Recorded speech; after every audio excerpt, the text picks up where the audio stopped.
Okay. Hello, everyone. Hi. You can take the mic. So when they ask me to which panel do I want to moderate, I say, okay, Israeli unicorn. So I'm very happy for DLD letting me do that. And I want, first of all, to introduce you. So I hope that I can do it better than you, and I don't think so. So Oren, start with you. Hi, my name is Oren Kani, and I'm the CEO and co-founder of AppsFlyer. In a few words, we help marketers to measure the expense, the ROI, and everything that is related to their advertising campaign and marketing. We started back in 2011. Today we are 800 people, 15 offices, 70% market share in our vertical, and we're just 1% done. Zev. Hey, so my name is Zev Farban. I'm co-founder and CEO of Lightrix. At Lightrix, we believe that creativity can be actually democratized, and I think we perceive creativity pretty broadly. For us, it starts with the really simple things like editing your selfies and uploading them to Instagram. It continues with maybe tools for small businesses to promote themselves on social media. And it continues in there further with tools for aspiring artists who want to express themselves on these new platforms. And my background is in computer science. I did my PhD in Hebrew U. Most of my research was on the border between computer graphics and image processing. And I've run in Lightrix since 2012. Gilad. Hi everyone, Gilad De Vries from Outbrain. Outbrain is the leading content marketing and native advertising platform in the world. We serve most of the premium publishers in over 55 countries. Our technology basically enables users that engage with content to discover more things that they might be interested in, like product, services, and of course other content. We are 850 people, serving over 1 billion people on a monthly basis, with over 300 billion recommendations, raised over $150 million by some great VCs. I've been with the company actually as an investor first since 2008, and then joined the company full-time at the end of 2010. So already there for 9 years, leading now corporate development and strategy. Amir. I'm Amir Fari. I'm a VP Strategic Development at WalkMe.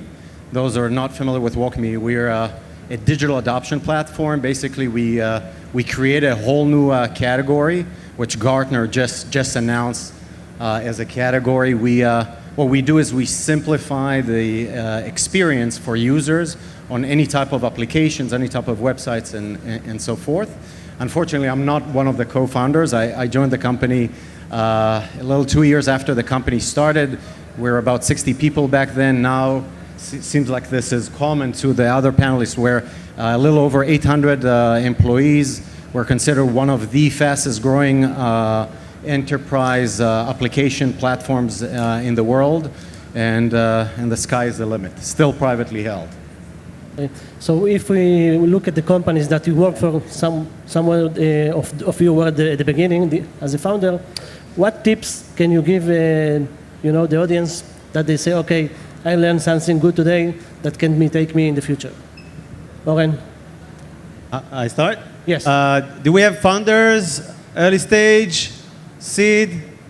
We have a few? Oh, more. Don't be shy. Good. So what, you looking for tips?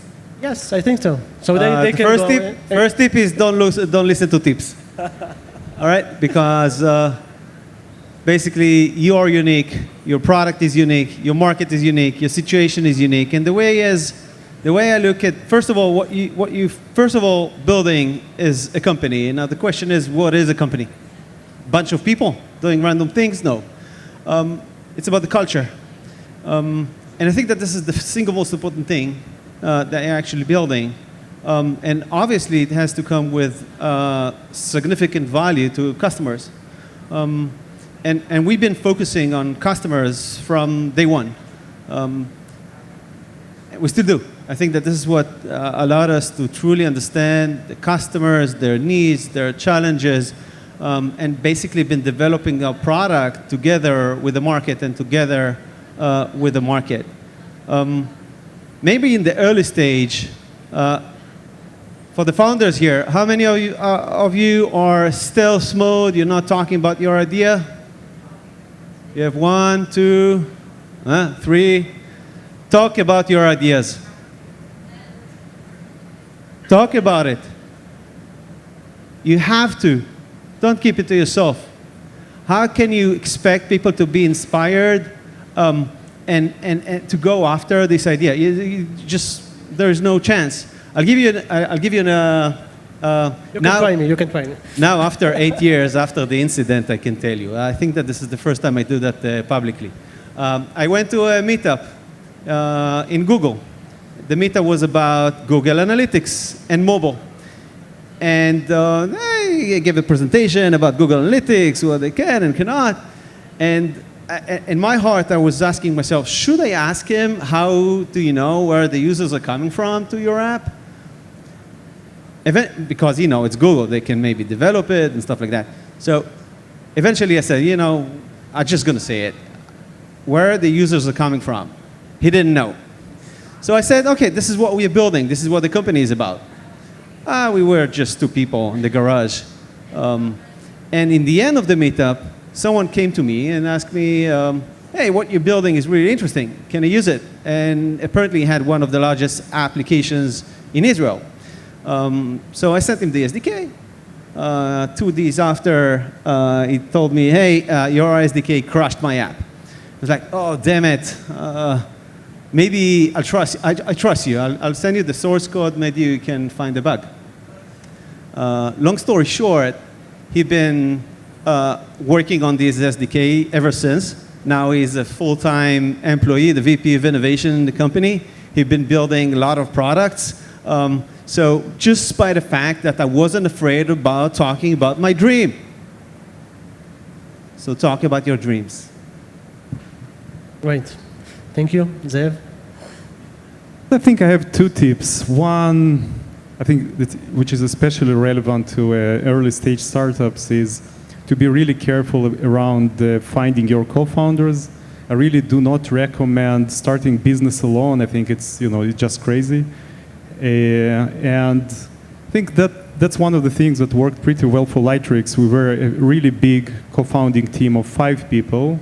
Everyone is still with the company, and frankly, I have no idea if we could do that, even if a subset of these people were leaving along the way. So be super careful about co-founders. It's in a sense, worse than a marriage. I think it's easier to dissolve marriage than to dissolve a kind of co-founding relationship. So that's that. And the second point, I guess that's also was relevant to us in the past, is that if you want to build a big company, make sure that you operate in the big enough of the market. So there is this saying of Warren Buffett that goes along the lines of, when the management team with reputation for brilliance tackles the market with reputation for bad economics, it's a reputation of the market that stays intact, okay? A problem that we had in the beginning, that the business model that we chose wasn't just big enough, and we wanted to build a significant company. So if you decide that you want to scale to hundreds of millions in revenues, to reach above $1 billion valuation, all that, just make sure that you operate either in the market that's already proven to be big, or just a bet on a new market and try to capture as much of that as possible. Thank you, Gilad. My tip would be to build a process pretty early on for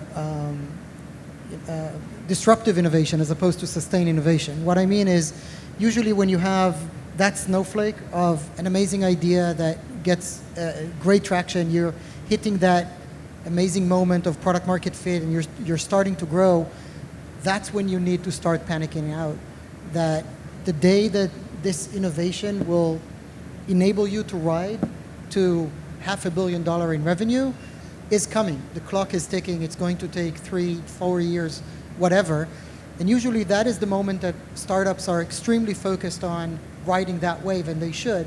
But there already, at that point, needs to be a person in the organization that starts to think about the next breakout. And especially when most startups, to Zev's point, you start with a TAM, with a total addressable market that is not humongous. It's not, hundreds of billions of dollars usually.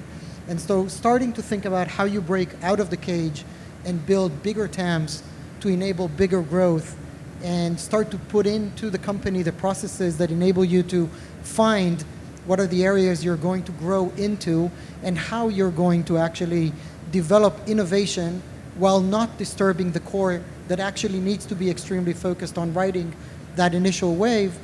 That is a very, very big challenge, and one that I think is what differentiates companies that have become unicorns with companies that get sold at lower valuations. I talked with Gilad like 15 minutes outside, and it's really amazing how you do it in Outbrain. So this is something that I think other companies can learn. Amir. So just want to add on top of what my colleagues here said that what Oren said is definitely talk about your product to get feedback and people to join you or contradict.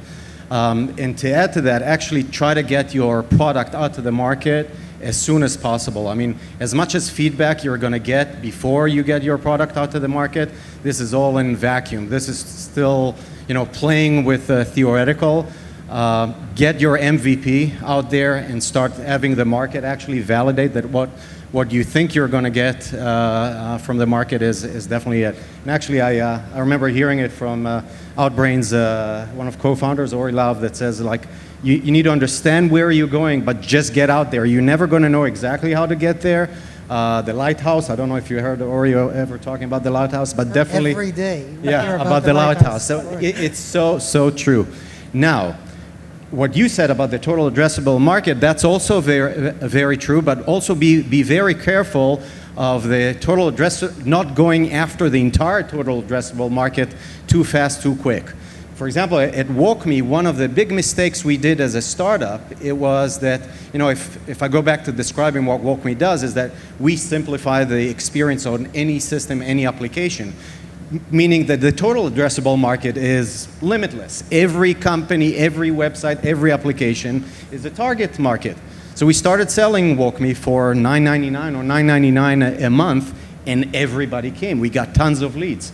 The problem with tons of leads, when you're in a small company, you cannot deal with that, especially when it's an immature product, you've got bugs, it's not a self-sufficient product, and we've got getting a lot of buzz, including negative buzz, from customers that we're paying only $19.99, and you have to spend, a month on them, and you have to spend the same amount of energy on those customers the same way as a much bigger customers would pay. So regardless of what your total addressable market is, identify where success is going to come from, at least initial success, and go after that and be very good with that. By the way we solve that problem of how do we go only after the enterprises is that in one day we raise the price from $19.99 a month to a minimum of $10,000 a year. That immediately eliminated all the SMBs that wanted to buy WalkMe and like, no, you want to buy? Yeah, pay for that. Only later on we started expanding towards the entire total addressable market. So just be very focused about what you want to go first to get to the initial successes that will count towards revenue and KPIs that you want to measure to yourself and to your investors.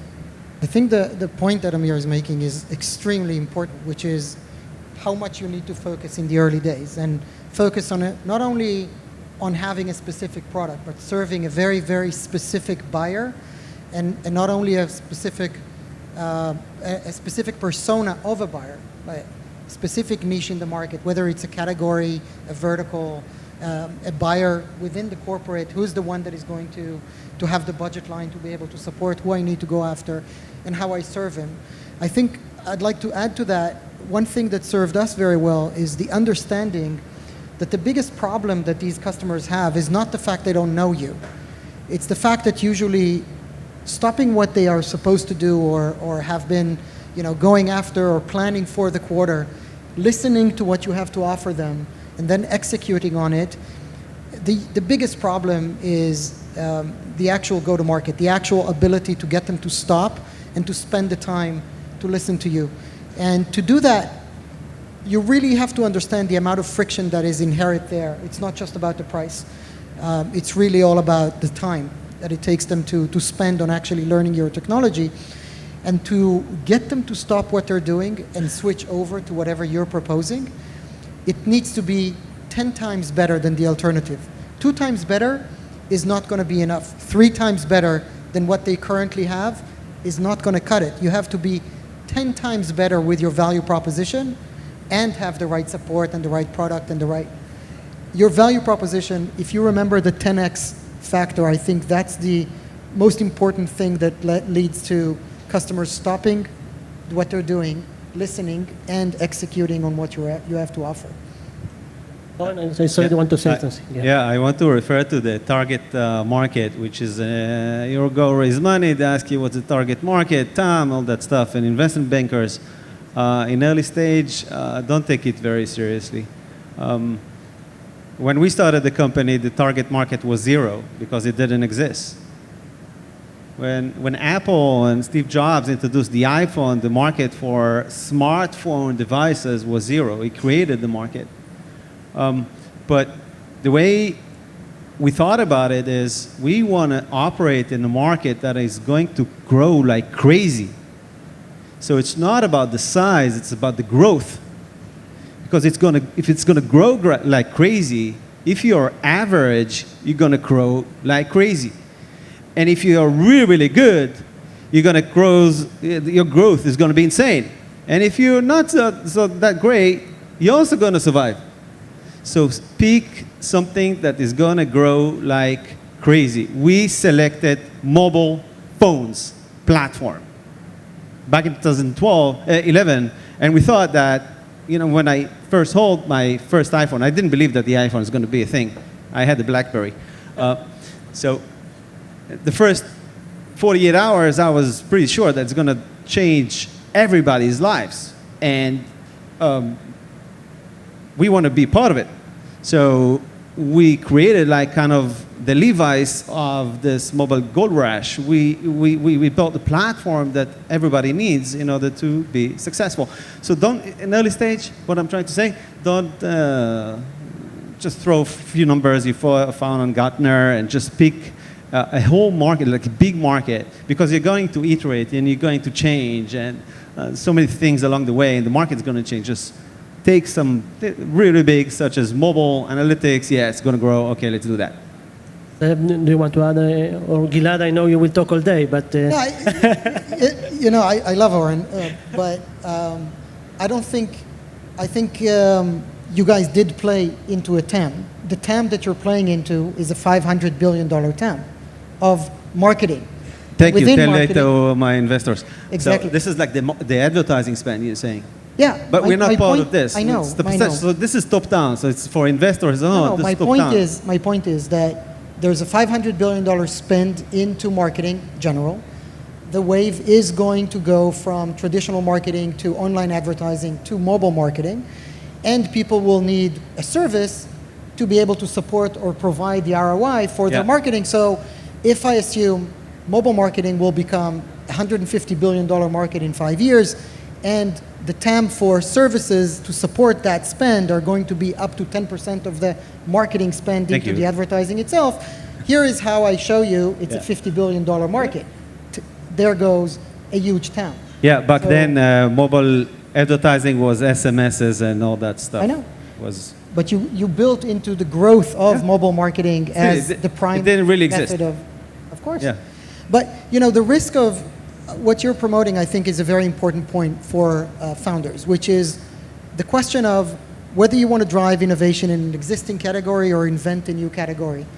And what's very important to understand, I mean, we have done also that mistake, or have been stupid enough to try to build a category, which we called content marketing, then it evolved to native advertising. Now native advertising is bigger than display advertising, and still it's niche, right, for most marketers, which is mind-blowing. But my point is that taking on the challenge of building a company and building a product and servicing it is small compared to the huge challenge of building a new category where you need to do all of that and educate the market with what you do and why it's important to begin with. So if you go into it, you have to be an amazingly charismatic founder like Oren and like Yaron Galai that is able to raise a shitload of money that enables the introduction of a totally new category that 5 years later, Gartner actually writes about as a category that you invented. But it's a huge challenge. It's not something that you should easily think through of like, okay, let's create a new category. If you can create a company without creating a category, it's probably better for your health. Regarding the raising money, no one wanted to give us money. No one. It was like years we've been talking with all the investors in Israel. The good answer was no. The bad answer, you don't get an answer. Which is part of the challenge Or of building even a worse, category. that you get an answer, it's like drugging and another coffee here and another coffee there. And why was that? I mean, because it was a category that didn't exist. They didn't believe in it. Why was the no? I don't know. I don't know. First of all, I want to encourage all the entrepreneurs here in the room that you're probably getting 2 no's a day. Just keep on going, keep on going. If you believe in what you do, your passion will succeed. So that's the first and foremost, because I think that, people tell me, hey, 800 people, 15 offices, it's probably insane, it's crazy, it's difficult, challenging. I think that the challenge was back then. It's different challenges, but back then. You don't know if you're going to survive. You're telling your dreams and stuff to investors, and you're getting different kind of people telling you different things, and that's really, really hard. I actually think that it's the same challenge in the beginning. Now it's basically the lack of sleep, right? It's just the kind of things that cause that are change over time, but the end result is the same. There is another thing that you want to add, maybe? What not to do, or what you did and it was a mistake, maybe? One thing I'll say about customer acquisition, which is really, really important. I mean, you don't start with spending money on online acquisition hoping to get some ROI. So when I joined the company actually to jumpstart the new thing that we thought would be the next total addressable market for the company, back in 2010, Outbrain was mostly installed on blogs, not on premium publishers. And the whole platform was recommendations of one publisher to the other. So bloggers and publishers were promoting their content on other bloggers and publishers. And that was it. That was what the company was doing, and it was growing very fast in that market. And I was a very strong believer that the future of advertising is going to be about content and about engaging with us consumers, as opposed to shouting at us from the rooftops with 800 messages that no one cares about. But we just need to get advertisers to see the light and to actually create great content. So how do you start that initiative within a company that does publishers to publishers? And when I started, I reported to the head of business, and he was waiting for me to hit the pavement, to go knock on doors, get budgets from brands, etc. And I didn't. For 3 weeks, I sat in front of the computer and didn't go out of the office. And he was like, "What are you doing here?" It's like, "Who are you?" And I thought that the right strategy to go about this is not to spray and pray, but rather to aim and shoot. And so I decided that the best way for us to introduce something like this to the market is if I get a brand like Procter & Gamble or American Express to be my first customer, then everyone else will follow. And so I spent 3 weeks finding who is the single person in Procter & Gamble, a 20,000 people company, is the right person I should talk to, because he is the one I'll be able to convince about the 10x value that I can give him, will actually listen, and will be able to sign a check, give me an IO to jumpstart my initiative within the company. And that's what I did. 3 weeks it took me to find Dave Knox in Cincinnati, contact him on Twitter, get him to respond to me, get him on the phone, convince him to give me a $25,000 IO, which was at that time 10 times higher than the highest IO the company has ever seen. Then after 2 weeks, seeing the results of what we delivered to him, He called me up to Cincinnati because he was sure we are fraud, because we were delivering 10x better than everyone else in the industry, including Twitter and Facebook and Google. Everywhere else he was buying traffic to this new content site that P&G just launched called Man of the House, which was actually geared towards dads who in a new world are actually participating in raising the child and don't know how to do the dishes or how to do the laundry or how to whatever. Anyway, so it was a huge success. He gave me I left that day with a $400,000 IO. Imagine a 30-people company. Imagine that moment. And I still have the video from leaving the building that afternoon, flying back to New York, and that's really helped us catapult and start the company in a bigger way. So aim and shoot, and really focus and hone in on who needs to be your marquee first customer. That will help everything else become easier. Sometimes Israeli startups do the mistake of talking to some great potential customers here in Israel and think they can leverage that in the US. Sorry, it just won't work. Even if you have the most amazing marquee bank in Israel, when you come to talk to a bank in New York, they couldn't care less. So you might as well have spent that time getting that first US bank to be your first customer. The aim and shoot, definitely agree. Sometimes you don't know who you want to aim at. And this was a problem we had at WalkMe, is that we believed in the value of the product and what we're solving. We just didn't know who's going to buy it because there was no category, no magic quadrant. So we started with spray and pray, but we saw which fish did we get. And you see which are the bigger fish, the right fish that you want to go after, and then you fine tune into an aim and shoot when you know, okay, this is the buyer, they have the budget, this is the compelling event that is going to open their wallets. Definitely agree with that. Sometimes you need to start with some spray and pray to find focus your market.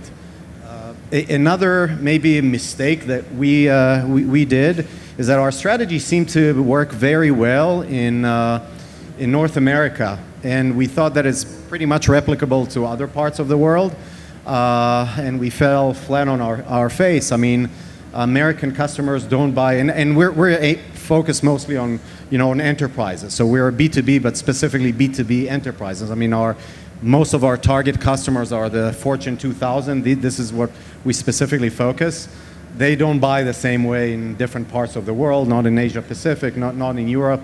So we had to actually create, we're a global company with some local strategies on how to change our aim to get to the right target. So it's not one strategy fits all. You talked about mistakes. We believe that first of all, mistakes is part of life and part of learning. That's one. The second thing is that if you think about the future or you're trying to predict the future, it's not possible in my opinion. So there are certain things and certain elements in the future that are constant. We call them invariants, the things that never going to change. For us, is stability, product stability, the product security and privacy. Data accuracy, because if the data is not accurate, our marketers going to make wrong decisions over and over again and just throwing money out the window. So these are certain elements that we identified that are true today and will continue to be true and critical 5, 10, 20 years from today. So we started focusing on them right now. This is one. The rest of this future is really unknown. And the way to explore that is experiments. So everything that we do in life, besides invariants, are experiments.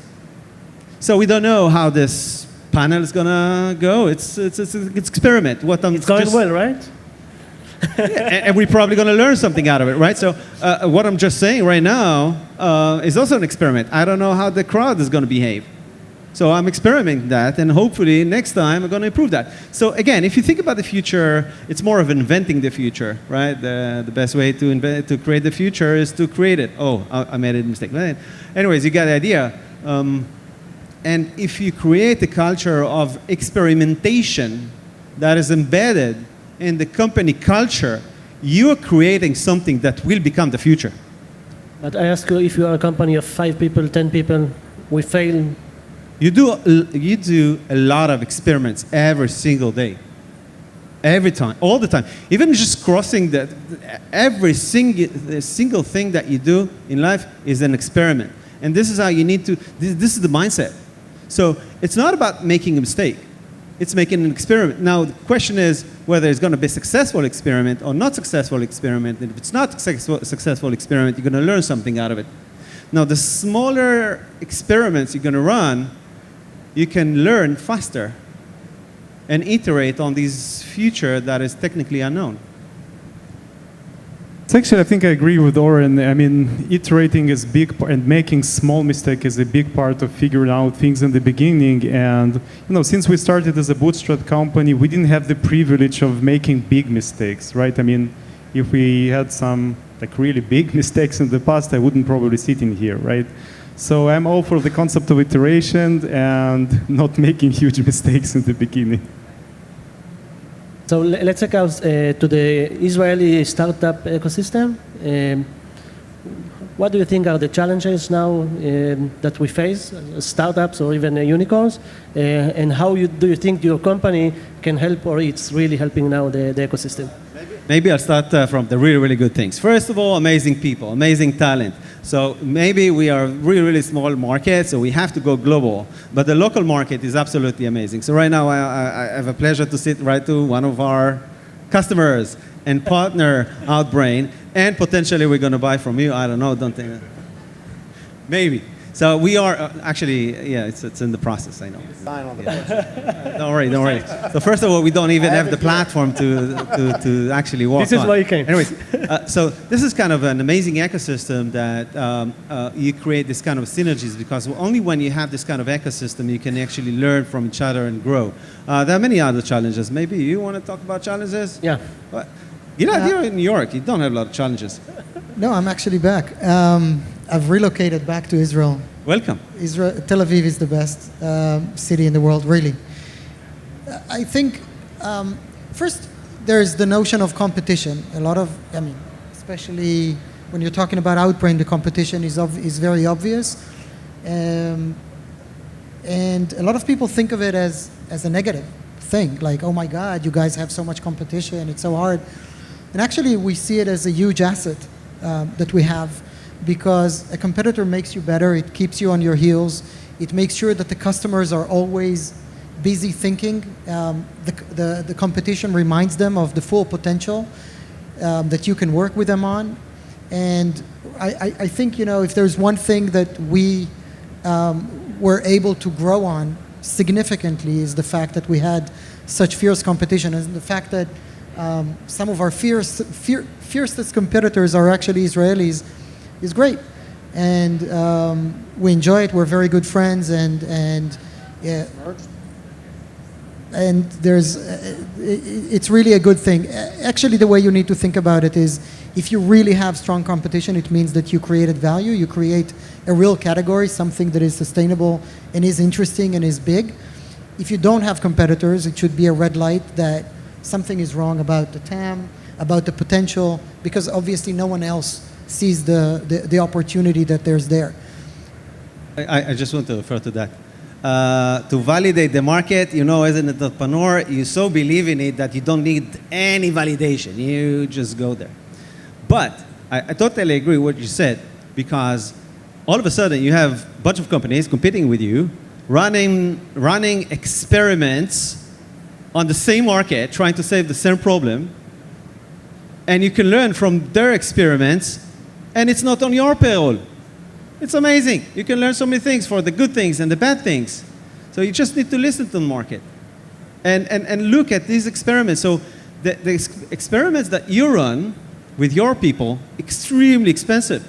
You need to put people and build projects and stuff like that. But the entire world is experimenting so many things. And you have a competitor that is experimenting the same thing, trying to sell the same thing. This is amazing. You just need to learn, be listening, be open to innovation, and you don't know everything. Just open to learn something new. The other thing I would say about openness is we believe, and we're probably right, that some of the best engineers in the world are here.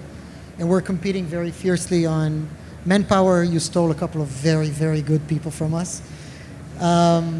So we build them, we train them, and then they grow up somewhere You else. know, it's like, I see that as university. Sometimes people go to university in a different company. After 4 years, they come back. So, you know, it's, hope. I think that... But my point is that you should be really open to, I mean, from a regulatory standpoint, I think we need to be much more open to accepting talent from abroad to come to work here. It's really challenging to be able to bring talent from abroad to help grow the ecosystem. And number two, I think we should be very open to exploring with building innovation centers outside of Israel. We've actually acquired a company in Slovenia, of all places, and they are the most amazing talent I've ever met. We actually doubled already the size of that company since we acquired it a couple of years ago. And then it's a different challenge, of course. You have to build bridges to create the culture, especially in an engineering team across borders. It's really, really hard. But that's what you need in order to really grow to the next level, is being able to have that muscle in the company that enables you to, A, grow inorganically, both on the business side and hopefully on the infrastructural and the engineering side of the company as well. Well, I think there is a challenge that I guess all of us can stand behind, and is that so far in Israel we saw a bunch of companies that got to like hundreds of employees, hundreds of millions in revenues, to $1 billion or above valuation, but we didn't see a whole lot of examples of companies that got to thousands of employees, $10 billion valuations and above. So in a sense, I feel that at least in Israel, we're on the front of this effort to try and build, significant companies, and it doesn't seem that, in Israel we have a whole lot of people to learn from, so you need to reach the people, in other countries, especially in the United States, and maybe in China these days. And, while it's cool, I think it's up to us still to prove that we are able to do that, right? Because, again, I don't see a whole lot of examples of companies growing to, like 2,000 employees and 10 billion in revenues in Israel. Yeah, I think that you touched on two things, right? So first of all, company's been selling too early, bunch of reasons, and now it's changing. I think big time. I think that the Israeli ecosystem, the startup ecosystem, is going to be very different in a few years from today, because the entire ecosystem of late stage growth, late stage is developing in the country. We had to, round B, we had to go global. There was no growth investor in Israel back then that actually financed this small $20 million check. We had to go global. Second one is employees, obviously. When we lose, we don't see that, but when we lose an employee and it goes to work for another Israeli company. But it's a university, no? Huh? So it's a university. No? Yeah. Now we lost, so this is nature. So if they go for an Israeli company, that's great.